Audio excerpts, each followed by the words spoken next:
Hello dear friends, welcome to this program, our moments with God, our moments with the Word of God, our moments with the love and compassion of God, and also our moments with the creation of God. God has created us, God has created the universe. How are we taking care of this universe that He has gifted to us?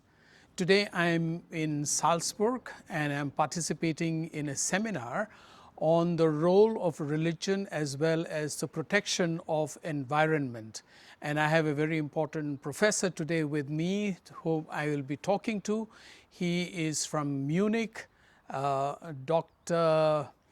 Markus Vogt is his name, and he teaches Christian social ethics at the university. Most welcome, Dr. Markus Vogt, to this program, Our Moments with God. You gave a wonderful lecture this morning on the role of religion and the environment, and it was very impressive talk, I must say. So you spoke both from the perspective of Christian religion as well as then later on with about interreligious dialogue. So I am first of all interested in what role can Christianity play? Although you mentioned in the beginning of your talk that Christianity is not really a nature religion, though I had a little bit of a difference in that, because I thought that the book of Genesis begins with God creating nature. So, well, you have your perspective, but that was my perspective. So what role can Christianity play in protecting the environment? I think it can play quite an important role, but it has to learn something, maybe also to change its whole way of thinking. You started with the question, God created the world, but that means the world is not itself God. And the difference between the world, the creation, and God, the creator, is quite important for Christianity and for the biblical tradition. That means the world is not taboo. We can change it. We can try to use it for better life. And that means it's open for a development. And the thinking for culture and nature together is quite important for Christian tradition. But nevertheless, we have to discover God in nature. And quite often we thought at Christmas God become man. But if we read carefully the text of the Bible, God become part of nature, God become flesh, and that means in all nature we can discover God, and that's quite important. But the special competence of the Christian tradition is for social ethics, that it's combined with political thinking, with the thinking of justice, and that means a powerful approach to combine spirituality with politics. And to be a Christian means to think political, to fight for justice, and to protect creation. Today is an important field for the struggle for justice for all men and for all future generations. And I think that's a special approach from the Christian tradition, to be in combination from spirituality and science, spirituality and politics, spirituality and justice. The way of spirituality and thinking is a spirituality of responsibility, and not only the individual relation to God, but the community. So are you saying, I got a bit confused, are you saying that what Christianity has been practicing so far is not in line with what you're saying, particularly that it was not so much interested in protecting the environment? Are you saying that? I think yes. I think the modern world was created in the context of Christianity, and the modern world is a very expansive way of life and to use the resources of nature, and that created the problems of environment we have today. So it's quite clear we cannot continue the tradition we had all the time, but we have to change our behavior. So Christian tradition is part of the problem, but because of that, it has to be part of the solution. And I think we have to combine, for example, technology and science with Christianity, with spirituality, and that's a special contribution. And so Christian thinking, Christian ethics played a very important role in Europe for environmental thinking and for enabling, for example, the UN conferences. For example, the term sustainability was first used in the context of the churches, from the World Council of Churches, 1974, and from there it influenced the idea of sustainability from United Nations. And it's a combination of ecological responsibility and social responsibility. Yeah. So then would you say that you mentioned about the Western development which is based in Christian ethics.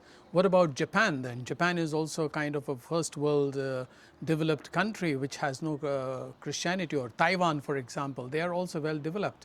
How would you distinguish that then?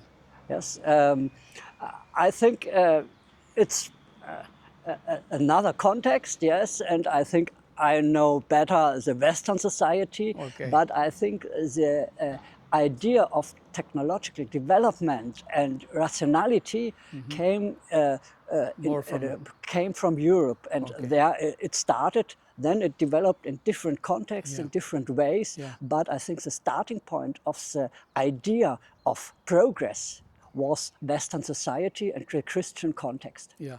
In your lecture, you also appreciated the Laudato Si, the encyclical 10 years ago that Pope Francis wrote.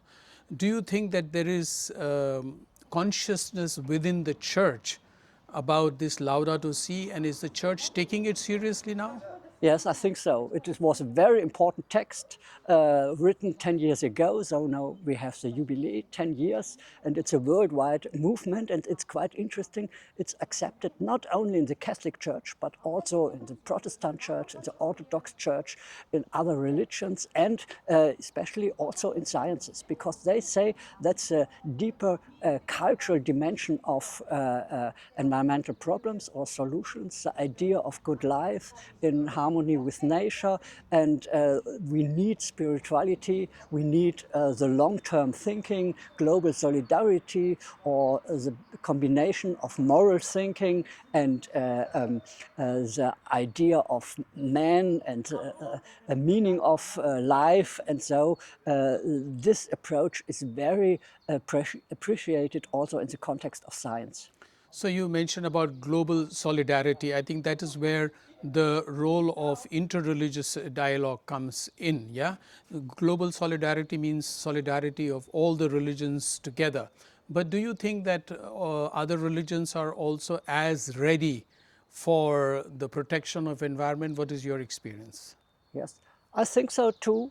We had the big row of conferences, for example, in Harvard University, starting in the 1980s with all world religions. And it's astonishing how deep the ecological thinking is developing in all world religions in a different way, but I think that fits quite good together, and ecological responsibility is a starting point for a new level of interreligious dialogue. It's not so difficult as in the context of dogmatic question, because it's more an open field, it's experience, it's a new way of thinking in all religions, and so they are more ready to learn from each other. Yeah, I have one important question. You say that religion or Christianity here in the West can play an important role. But basically, my experience here is that our churches are practically empty. There are not many people who practice religion. So when we talk about religion playing a role in the protection of environment, how can we connect this when people do not have faith, or at least they are not practicing their faith? How would you see that? I think it's a chance for a new way of searching God. The young people may be outside of the church, but in the context of political debates, of culture and music, and so it's a new way of approach to religious questions. And the second way, I think the churches are not as weak as it seems. For example, we have in Germany 150 years now the tradition of Catholic days, a week of discussion, sometimes with 100,000 people and with many decision makers in policy and economics. So I think that's a strong tradition we have now in Germany, 170 years. 170 years of what, ecumenism? Is it ecumenism? It or started from the Catholic Church, Yeah. so 1848, Yeah. but then it's quite often in the ecumenical context. You are saying that that is still continuing, yeah? Yes. Yeah, yeah. Thank you very much, Professor Vogt, for taking time and giving us time. Wonderful. Thank you very much. Okay, thank you.